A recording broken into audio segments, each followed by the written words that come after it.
Good morning, my dear brothers and sisters in Christ.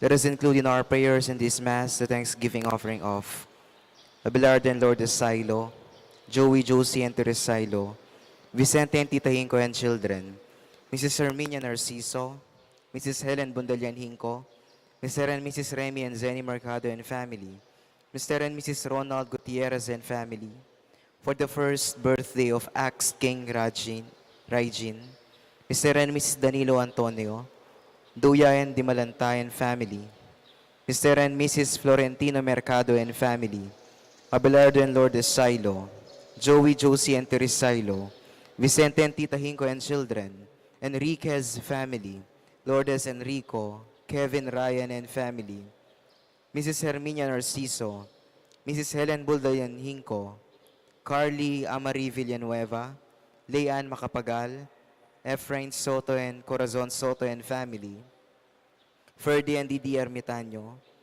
Rosemelin Olalia Apostol and family, Trinidad Mercado Regala, Agnes Regala, Benamin Regala, Ronald Gutierrez, Edward Timog, Nilo Nicdao, Ethan Matthew Ibay.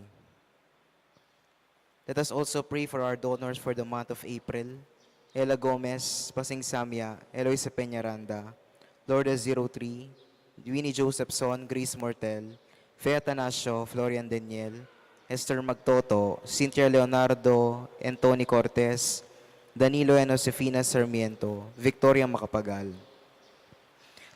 Let us pray for the special intentions of Janet Terado, Arnel Terado, Arjanel Terado, Mr. and Mrs. Jesus and Jacqueline Manakmul, Felicitas Bagang, Jelica Argonlao and family, Jejo Mar Antonio, Janel Antonio, Nel Mayalong and family, Justin Patria Antoinette and Luisa, Hinko and Teresailo, Ferdy Didi, Arnov Gio and Haru Soto, Teres and Ann Castro, Bing Castro and family, Leonica Manarang, Gonzalo Manarang Jr., Bing Castro and family, Lydia Agustin and family, Teres and Ann Castro, Jesse Rafaelo Pena, Ronald Gutierrez, Andrea Luis Timog.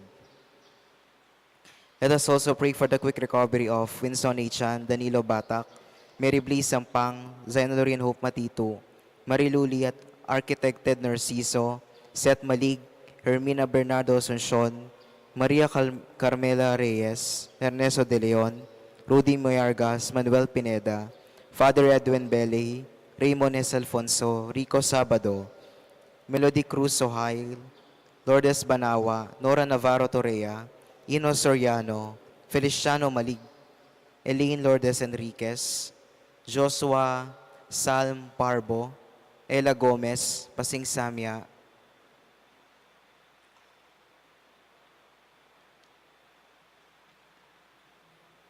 for our faithful departed, let us pray for the eternal peace of Maria Luz Ginto, Javier Pineda, Patria Antoinette Beltran, Dominador Macapagal, Nelia Macapagal, Lolita Moyargas, Catalino Cortez, Flora Cortez, Eduardo Jean Tuazon, Charles Conrad Cruz, Honovis Wing Pineda, Stephen Mansbridge, Encarnacion and Ernesto Villanueva, Jose Tari Oczon, Criseta Oczon, Emiliano Macapagal, Dr. Manuel Esguera, Maria Macapagal, Alfonso Macapagal, Emmanuel Macapagal, Emiliardo Yalong, Consolacion Yalong, Ricardo Sr. Furusina Lising, Felicidad Bondok, Marilyn Lejarde, Marvin Zablan, Leonor Yalong, Torcuarto Oczon, Joselita and Ernesto Villanueva, Dominador Jerry Joselito, Encarnacion Villanueva,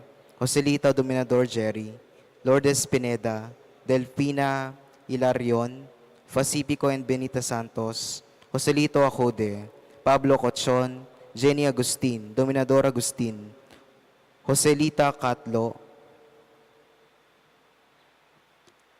Estrudo Parico, and all the poor souls in purgatory. Please rise.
In the name of the Father, and of the Son, and of the Holy Spirit, Amen. the grace of our Lord Jesus Christ, and the love of God, and the communion of the Holy Spirit be with you all. And with your spirit. We celebrate the Saturday within the octave of Easter. Let us prepare ourselves to celebrate the Eucharist by calling to mind our sins and asking God for his pardon and mercy.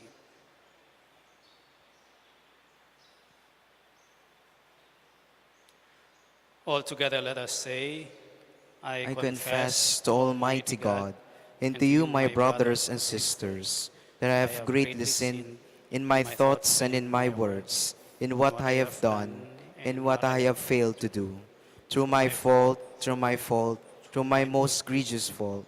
Therefore I ask Blessed Mary, ever Virgin, all the angels and saints, and you, my brothers and sisters, to pray for me to the Lord our God.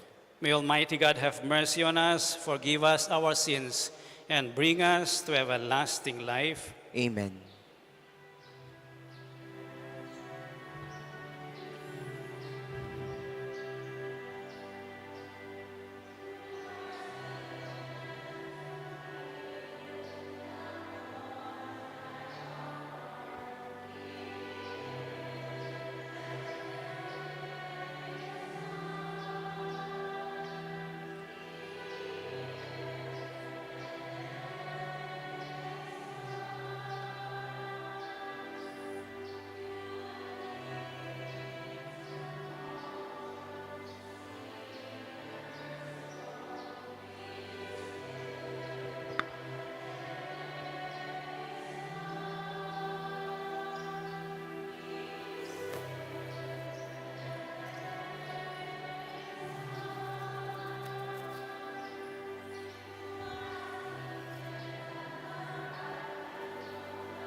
You take away the sins of the world.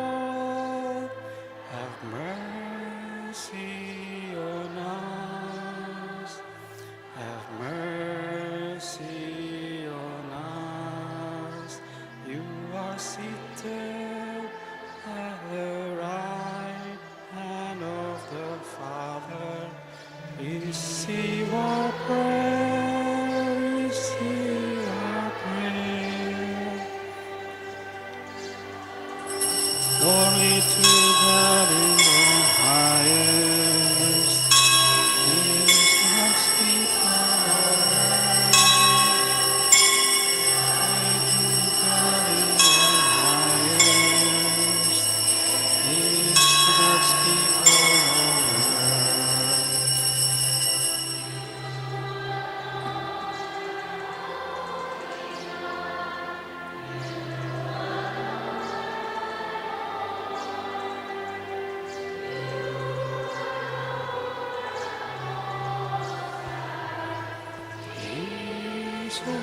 Jesus Christ, and the Holy Spirit, and the glory of God the Father. Amen.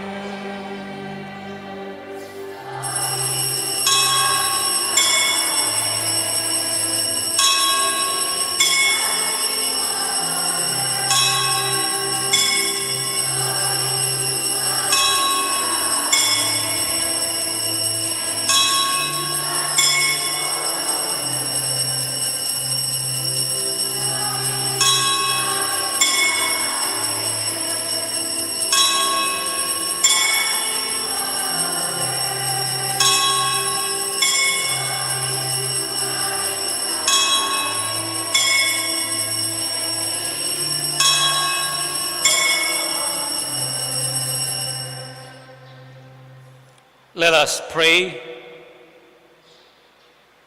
O God, who by the abundance of your grace give increase to the peoples who believe in you, look with favor on those you have chosen and clothe with blessed immortality, those reborn through the sacrament of baptism. Through our Lord Jesus Christ, your Son, who lives and reigns with you in the unity of the Holy Spirit, God forever and ever. Amen.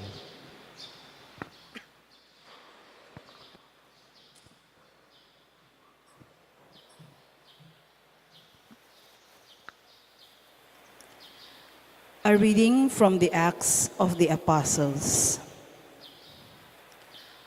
Observing the boldness of Peter and John, and perceiving them to be uneducated, ordinary men, the leaders, elders, and scribes were amazed, and they recognized them as the companions of Jesus.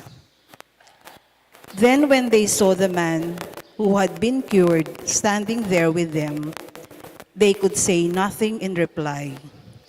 So they ordered them to leave the Sanhedrin and conferred with one another, saying, "What are we to do with this man? Everyone living in Jerusalem knows that a remarkable sign was done through them, and we cannot deny it. But so that it may not be spread any further among the people, let us give them a stern warning never again to speak to anyone in this name."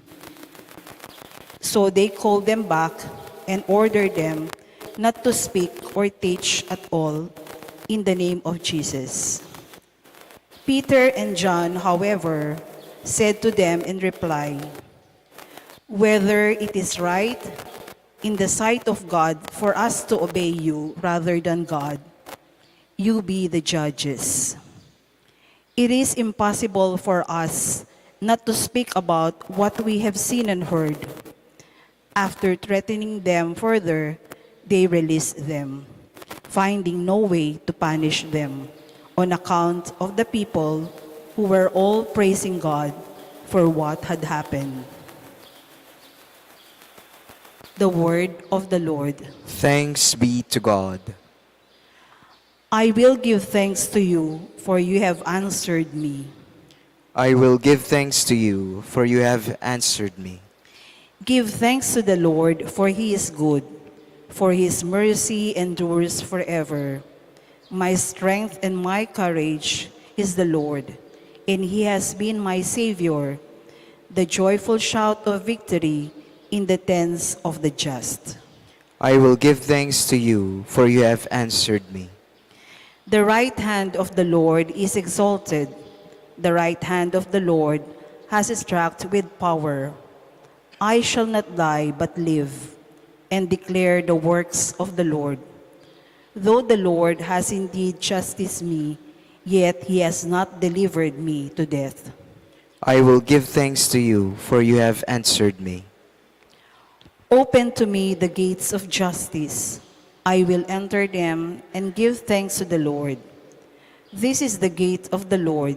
The just shall enter it. I will give thanks to you, for you have answered me and have been my Savior. I will give thanks to you, for you have answered me. Please rise.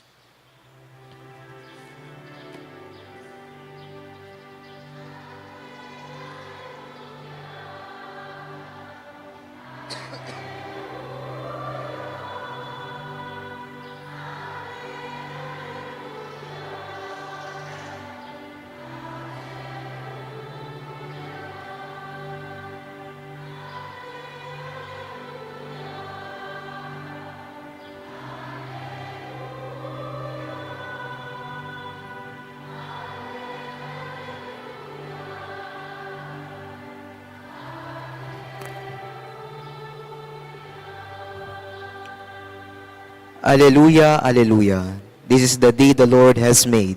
Let us be glad and rejoice in it. The Lord be with you. And with your spirit. A reading from the Holy Gospel according to Mark. Glory to you, O Lord.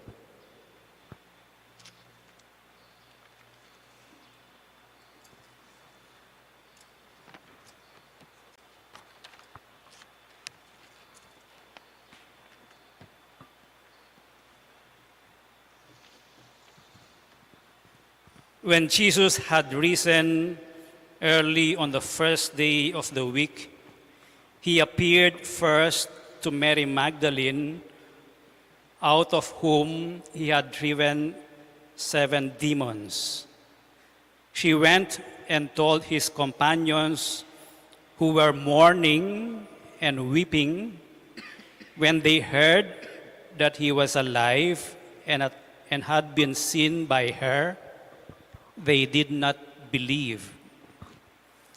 After this, he appeared in another form to 2 of them, walking along on their way to the country. They returned and told the others, but they did not believe them either.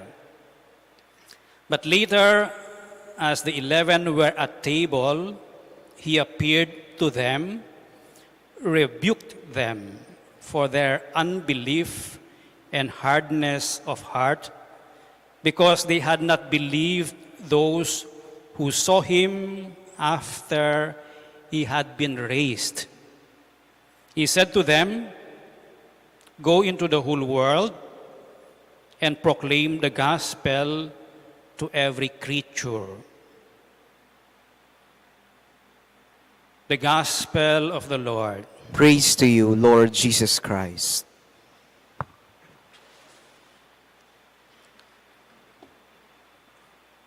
Good morning po.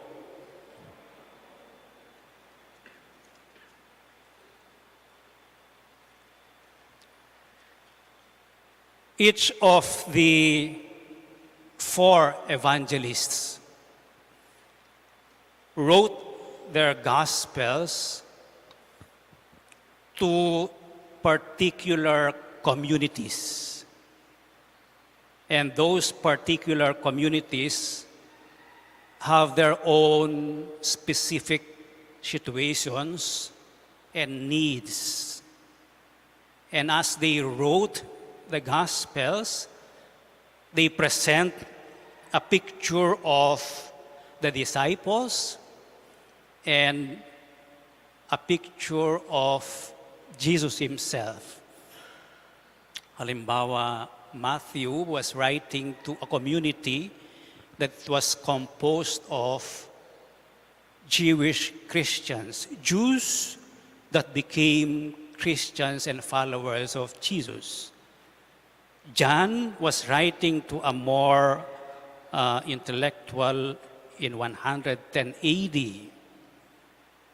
and has his commentary while writing the gospel.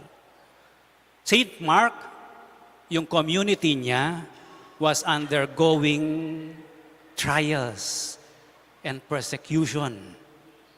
Kaya kung titingnan mo si Jesus sa Gospel of Mark, he was always very strict sa kanyang mga disciples. And yung characteristics ng kanyang disciples sa Gospel of Mark ay mabagal, umintindi, mabagal sumunod. One example of this can be found in chapter 8 of St. Mark. Kung natatandaan nyo, si Jesus cured a blind man. After curing him, tinanong ni Jesus, anong nakikita mo? Sagot nung blind man, may nakikita ako pero parang mga anino lang, sabi niya. Parang blurred pa. And second time around, Jesus touched him, cured him. Tinanong niya ulit, anong nakikita mo ngayon? Malinaw na ngayon. It is a description of the disciples on how they slowly, through the accompaniment of Jesus, they begin to understand. They begin to grasp kung ano ang tinuturo ni Jesus. And an example of that is today's gospel, yung bagal nila. Mary Magdalene, na-encounter niya yung risen Christ. Anong ginawa niya? Bumalik. Binalitaan yung mga disciples, but they did not believe her. Second, yung dalawang disciples who were going home from Jerusalem to Emmaus. In-explain ni Jesus habang nasa daan sila kung anong kahulugan ng mga nangyari sa Jerusalem. And they invited him sa kanilang bahay. And when Jesus started to break the bread, they began to recognize him as the risen Lord. Anong ginawa nila? Hindi sila natulog. Bumalik sa Jerusalem. Binalitaan, according to Mark, yung mga disciples. But they did not believe them either. So, the disciples na binalitaan ni Mary Magdalene, ng dalawang disciples, were gathered in a room. And Jesus appeared to them. The risen Christ appeared to them.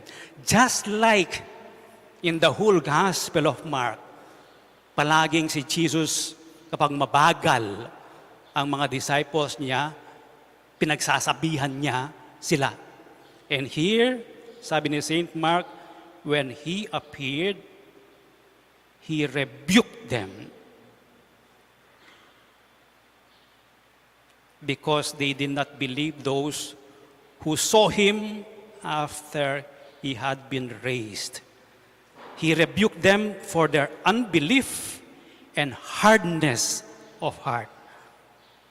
It was only when he appeared to them that they believed. Slow learners ang mga disciples sa Gospel of Mark. And yet,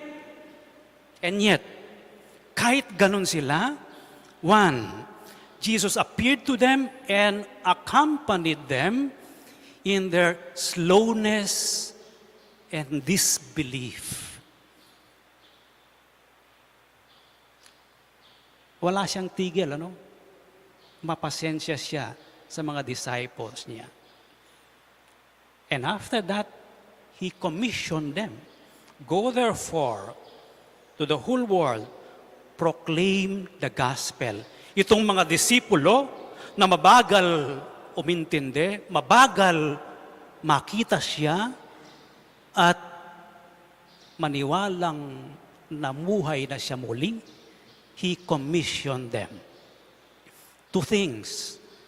This gospel today shows us that the reality of the resurrection is a reality and a true event that lies at the center of our faith.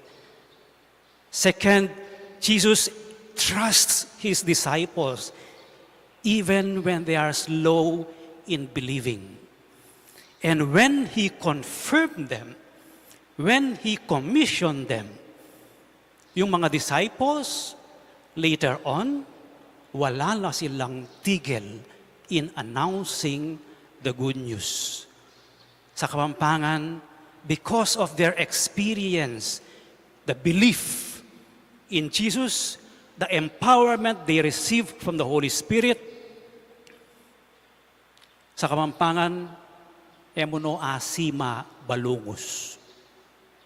And that is what the first reading tells us. The Acts of the Apostles. The Acts of the Apostles is the second part of the Gospel of St. Luke. What happened?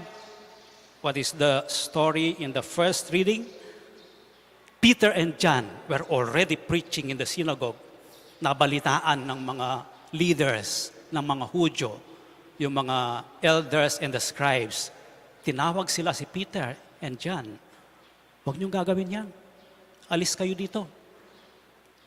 Hindi kayo pwedeng mag-testify to Him, to Jesus.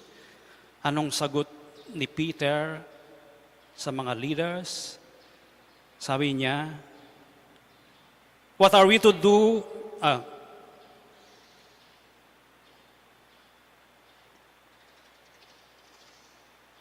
Whether it is right, sabi ni Peter, in the sight of God for us to obey you rather than God, you be the judges. And listen to this. It is impossible for us not to speak about what we have seen and heard. It is impossible for us to shut up our mouth in the midst of the threat, in the midst of rejection, in the midst of the disciples being banned in the synagogue. It is impossible for us not to speak about what we have seen and what we have heard. This is what the power of Jesus commissioning, sending His disciples to preach the good news. And you cannot stop them. Sa letter of John, nag-uumpisa siya, what we have seen, what we have heard, what we have touched, what we have felt, we pass on to you. This is being empowered. This is the disciples who were very slow are now transformed into bold, firm, and steadfast proclaimer of the good news. Emo asima, emo atuknang. Because now, finally, they are convinced that the death and resurrection of Jesus is a true event of faith. So let us pray at this Mass. We are called to, as Christians, to bear witness to the whole world on what we believe. We might not have seen the risen Christ or experienced Him when He was alive on earth, but we hear His word. We hear and testify to the manifestations, to the evidence of His grace and presence in the world. That we can proclaim. And let us ask the grace that we may have the courage that even in the midst of persecution, our faith will stand steadfast and firm and strong. Let us stand and offer our prayers. Let us place our needs before God our Father, rejoicing because Christ has triumphed over death and entered his glory. Let our response be, Lord, hear our prayer. Please repeat. Lord, hear our prayer. For the Holy Father, Pope Francis, that like Saint Peter, he may continue to lead the Church in witnessing to the joyful truth of the resurrection. Let us pray to the Lord. Lord, hear our prayer. For all who have dedicated their lives to God, that they may look for the things that are in heaven and be Christ's witnesses in the world. Let us pray to the Lord. Lord, hear our prayer. For those unjustly deprived of their freedom, that they may draw fresh hope for freedom from the mystery of the resurrection. Let us pray to the Lord. Lord, hear our prayer. For the family of God, gathered here in Easter joy, that we may bear witness to the risen Christ and reflect Him in our lives. Let us pray to the Lord. Lord, hear our prayer. For those who have died, that they may rise to eternal life in Christ. Let us pray to the Lord. Lord, hear our prayer. Almighty Father, your beloved Son has risen from the dead, as He promised us.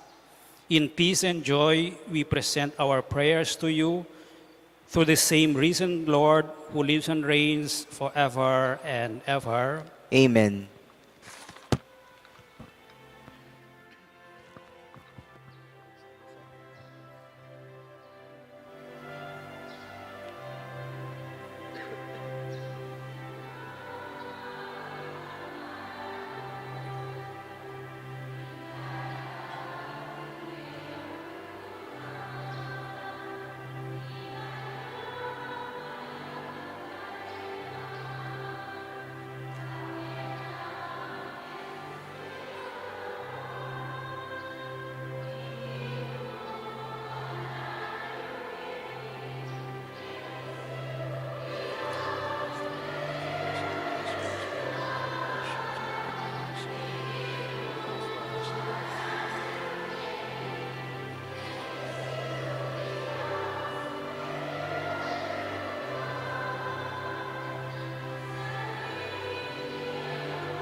Pray, brothers and sisters, that your sacrifice and mine may be acceptable to God, the Almighty Father. May the Lord accept the sacrifice at your hands for the praise and glory of his name, for our good and the good of all his holy church. Grant, we pray, O Lord, that we may always find delight in these paschal mysteries, so that the renewal constantly at work within us may be the cause of our unending joy. We ask this through Christ our Lord. Amen. The Lord be with you. And with your spirit, Lift up your hearts. we lift them up to the Lord. Let us give thanks to the Lord our God. It is right and just. It is truly right and just, our duty and our salvation, at all times to acclaim you, O Lord, but on this time, above all, to laud you yet more gloriously when Christ, our Passover, has been sacrificed. For he is the true Lamb who has taken away the sins of the world. By dying, he has destroyed our death, and by rising, restored our life.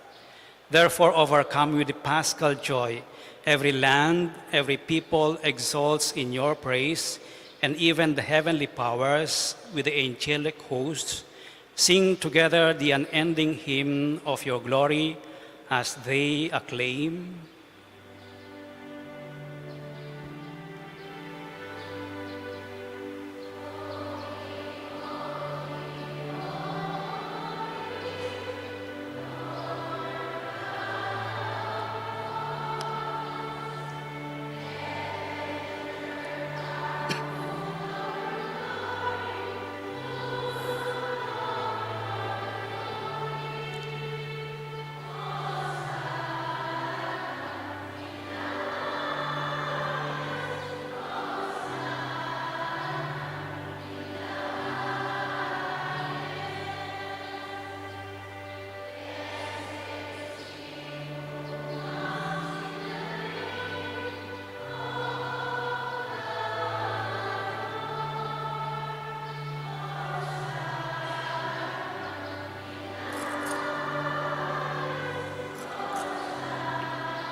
You are indeed holy, O Lord, the fount of all holiness.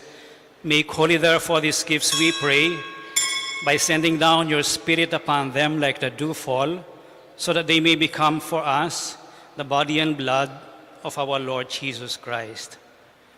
At the time he was betrayed and entered willingly into his passion, he took bread and, giving thanks, broke it and gave it to his disciples, saying, "Take this, all of you, and eat of it, for this is my body, which will be given up for you."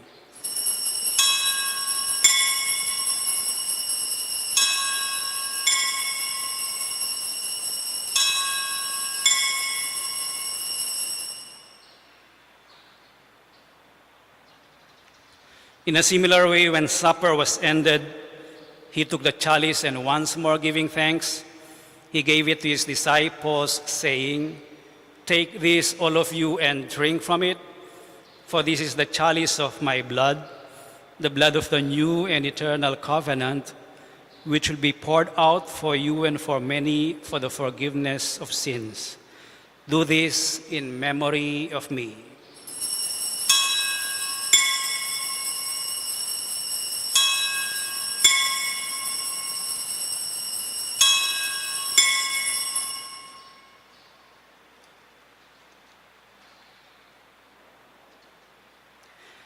The mystery of faith.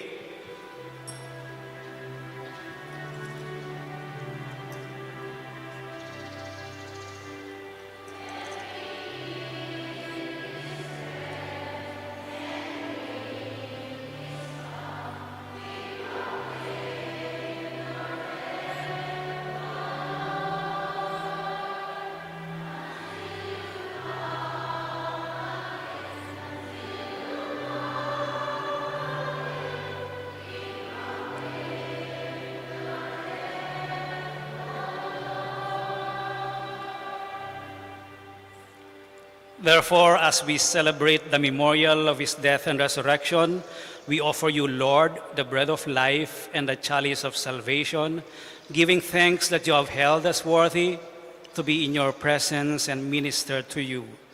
Humbly we pray that partaking of the body and blood of Christ, we may be gathered into one by the Holy Spirit.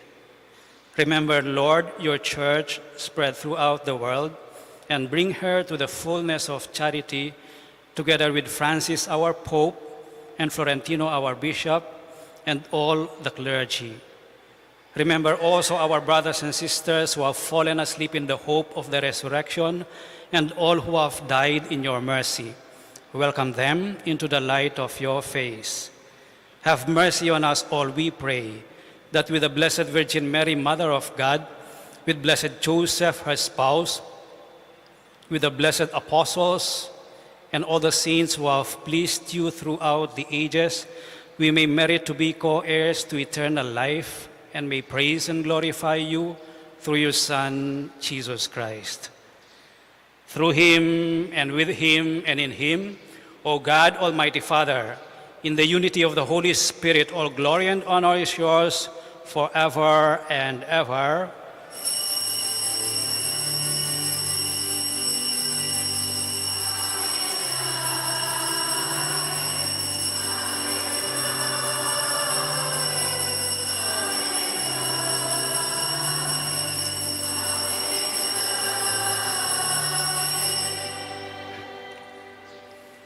With faith and confidence now, let us pray for the coming of the kingdom as Jesus taught us.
Deliver us, Lord, we pray, from every evil. Graciously grant peace in our days, that by the help of your mercy we may be always free from sin and safe from all distress, as we await the blessed hope and the coming of our Savior, Jesus Christ. For the kingdom, the power, and the glory are yours, now and forever. Lord Jesus Christ, who said to your apostles, "Peace I leave you, my peace I give you," look not on our sins, but on the faith of your church, and graciously grant her peace and unity in accordance with your will, who live and reign forever and ever. Amen. The peace of the Lord be with you always. And with your spirit. Let us share with one another now the peace of the risen Christ.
This is Jesus, the Lamb of God who takes away the sins of the world. Happy are those who are invited to partake of this most holy communion. Lord, I am not worthy that you should enter under my roof, but only say the word, and my soul shall be healed.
Let us pray.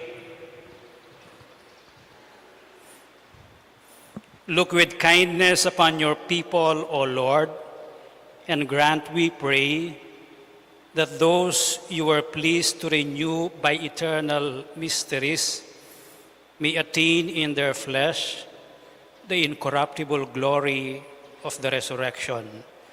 We ask this through Christ our Lord. Amen. Kindly be seated for a while.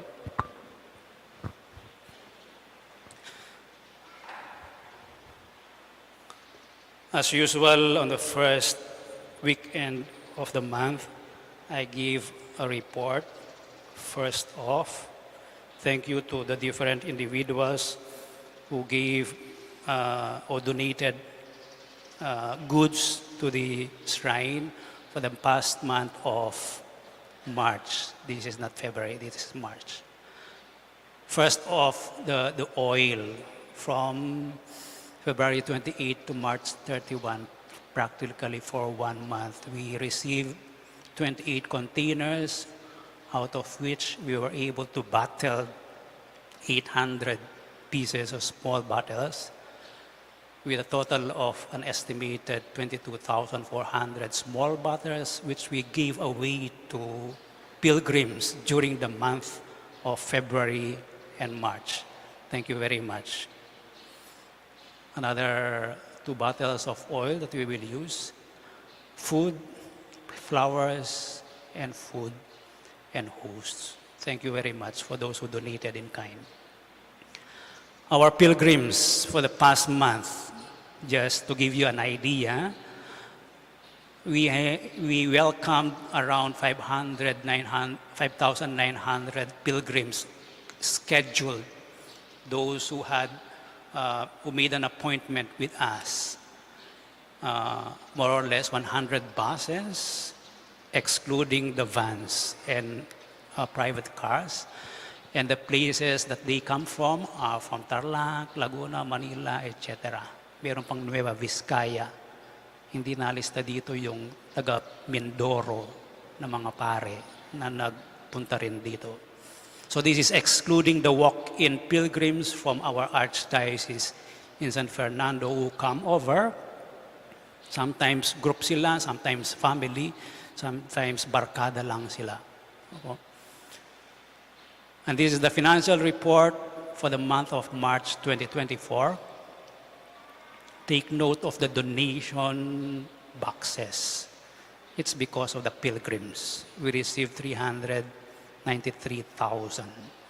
And the walk-in donors, so a total of 609. I told you last February na magpiesta ulit tayo. Ayan, nagpiesta ulit tayo. No? Ito yung list of donors. Some of them were pilgrims who donated some amount directly to our office. And they were issued a receipt. Ito sila, with a total of 55,952. Our expenses, because we asked the help of some additional workers, tumaas yung ating salary to 61,000. And our electricity is still manageable. Po. Yung mataas, yung rosaries at saka candles, naubusan tayo ng rosaries during the Holy Week. And the different items that we needed were purchased in Manila. So with a total of 438,000 expenses. In summary, receipts minus disbursements equals 171,000 divided by 2 for the share of the rector and the share of the fund. So our fund, the shrine fund, which we use for our monthly operational expenses, now stands at 428,888. Next, Our Lady of Lourdes Spring, our water station, we borrowed from our scholarship fund. The amount of the fund is 345,000. We borrowed 342,000 to have it built and have the initial expenses. We also bought a 22,900 chiller para lumamig. So our total expense is 342,593. If we deduct the income so far, 7,000, we still need to pay 335 to bring back 335,551 to our scholarship fund. If you would like to patronize our water station, it is really, meron siyang kakaibang taste. Kasi iba lang siguro yung taste buds ko. Kaya iba yung lasa. Now, we have a project. If you remember our excess funds from our fiesta celebration of 2024, we had 367,000 plus the stipends which were actually donated in bulk were not all spent, and the donor donated it to our fund. So our total Fiesta project fund is 393,808, and we have a project, the lights and tiles project. We will have this portion of the shrine tiled in due time. So we already spent for the lights which were installed at the back, and we spent 265,000. Hindi pa ito totally liquidated kasi wala pa yung labor, pero bayad na yung mga tiles natin at saka materials needed to install the tiles. So, ang tiles, materials, and labor would total 207,654. The lights, labor, and the materials in the installation of the lights totaled 57,974 with a total of 265,000. So Fiesta funds minus the lights and tiles project cost, we still have remaining funds of 128,000. So these are the newly installed lights. I invite you after the blessing to participate in the small walking of pilgrimage to the grotto, to touch the image of Our Lady. This is the altar layout, and this is the initial design of this elevated part of the altar. And this is the list of schedule of the work to be done. I counted it, mga 14 days. And then the payroll and the cost of materials, it is listed here. And these are the materials which were picked up from Wilcon Dau yesterday. They are stacked for a while upstairs in the old shrine. So more or less, we might start the work on Monday. And you will see when you go up, Potter, this plate which has a prayer. Virhening Lourdes sa keking Hindu, ampunan mo keking pakalulong. So that is our pilgrim devotee prayer. Ampunan mo keking pakalulong. In English, Our Lady of Lourdes, our Mother, embrace us with your mercy. So that would be our common prayer when we go up and even when we are down. Okay? Please kneel for the benediction.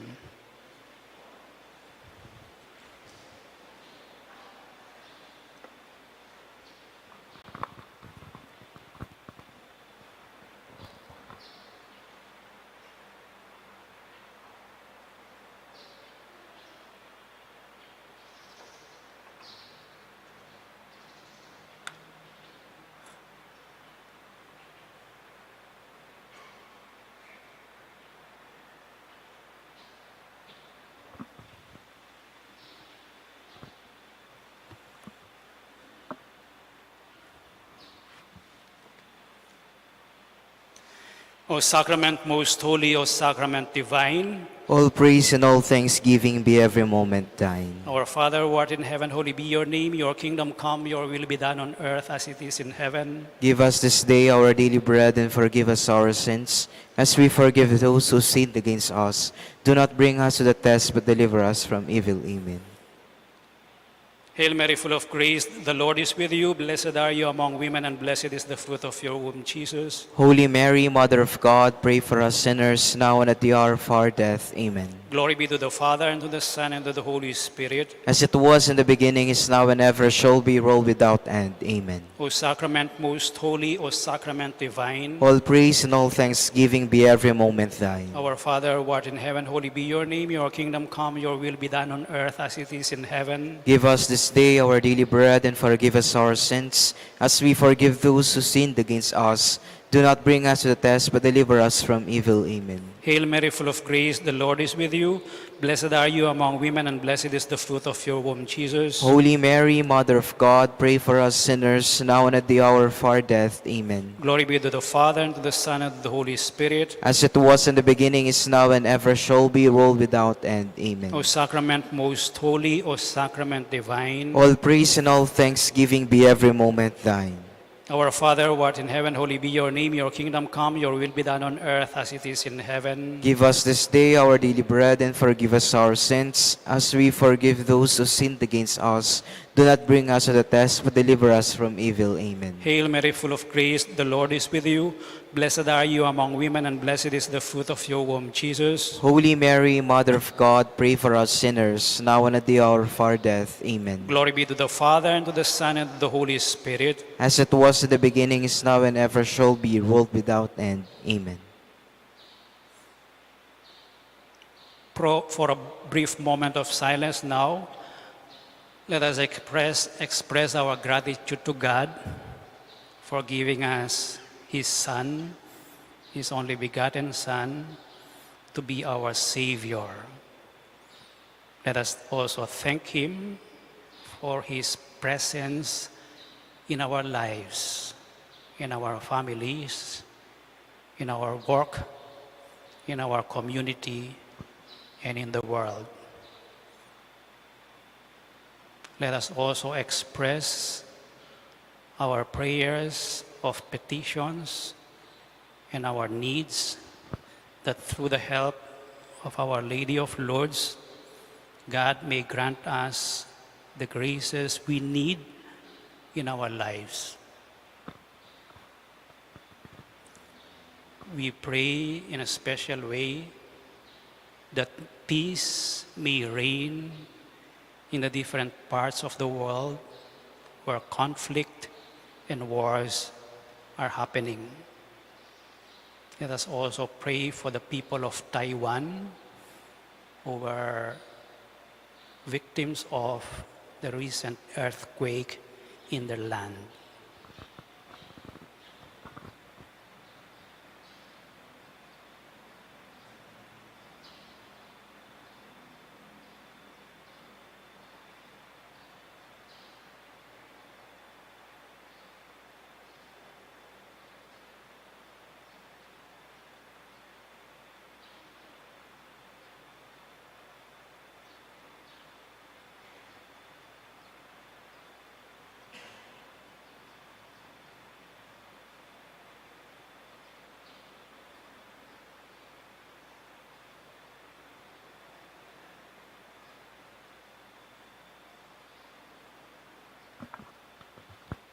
Let us now sing Tantum Ergo.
utroque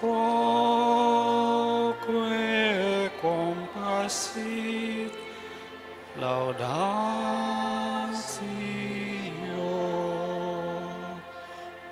Amen.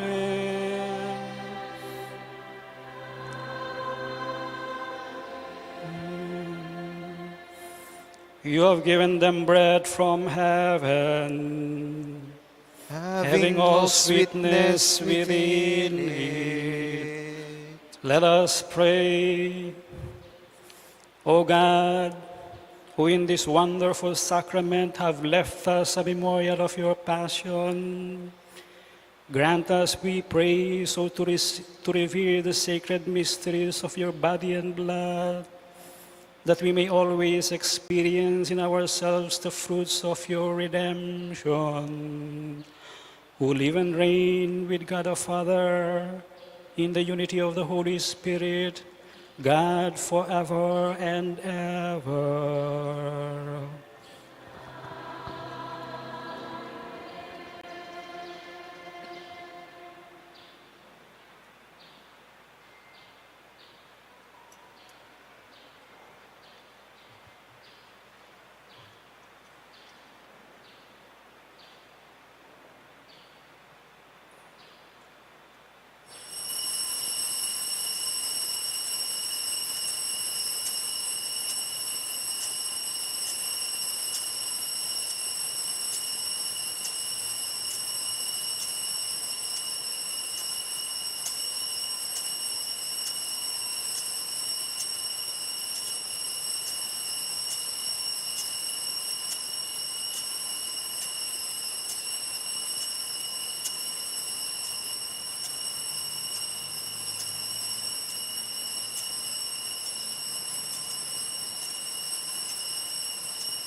Blessed be God.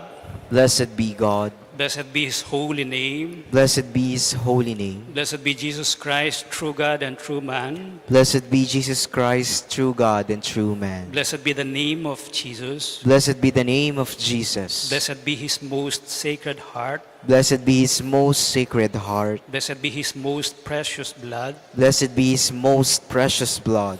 Blessed be Jesus in the most holy sacrament of the altar. Blessed be Jesus in the most holy sacrament of the altar. Blessed be the Holy Spirit, the Paraclete. Blessed be the Holy Spirit, the Paraclete. Blessed be the great Mother of God, Mary Most Holy. Blessed be the great Mother of God, Mary Most Holy. Blessed be her holy and immaculate conception. Blessed be her holy and immaculate conception. Blessed be her glorious assumption. Blessed be her glorious assumption. Blessed be the name of Mary, Virgin and Mother. Blessed be the name of Mary, Virgin and Mother. Blessed be Saint Joseph, her most chaste spouse. Blessed be Saint Joseph, her most chaste spouse. Blessed be God in his angels and in his saints. Blessed be God in his angels and in his saints. Prayer to Our Lady of Lourdes, all together please.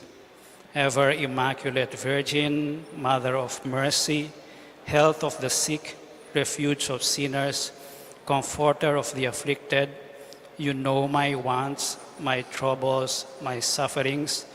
Look with mercy on me. By appearing in the grotto of Lourdes, you were pleased to make it a privileged sanctuary, whence you dispense your favors, and already many sufferers have obtained the cure of their infirmities, both spiritual and corporal. I come therefore with complete confidence to implore your maternal intercession. Obtain, O loving Mother, the grant of my requests.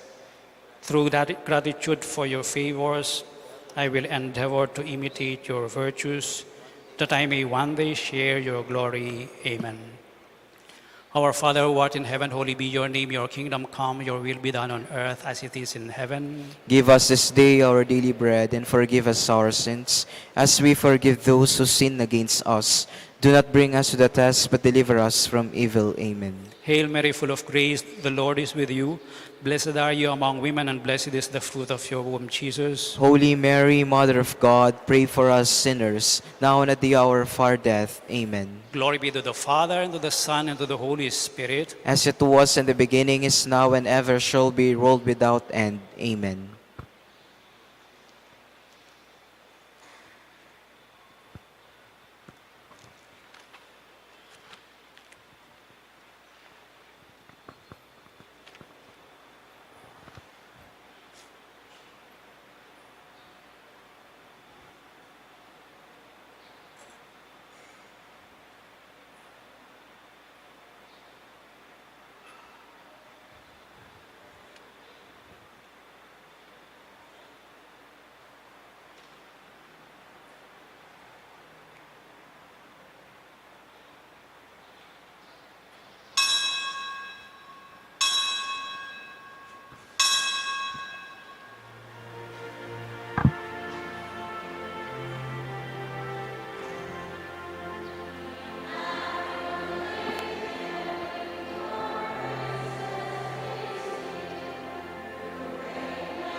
With Jesus our King. Ave, Ave, Ave Maria. Ave, Ave Maria. In heaven the blessed your glory proclaim.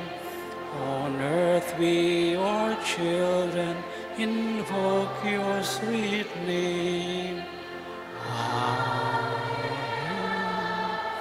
Ave Maria.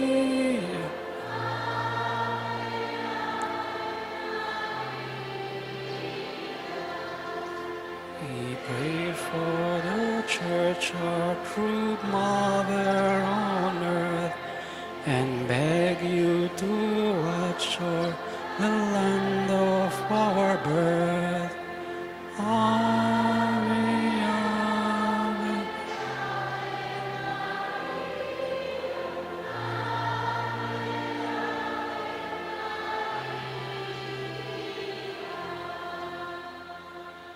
After the final blessing, I invite you to come, go up, and then go down and light a candle, put it on the candle stand. The Lord be with you. May the Almighty God bless you all, the Father and the Son and the Holy Spirit. The Mass is ended. Go in peace.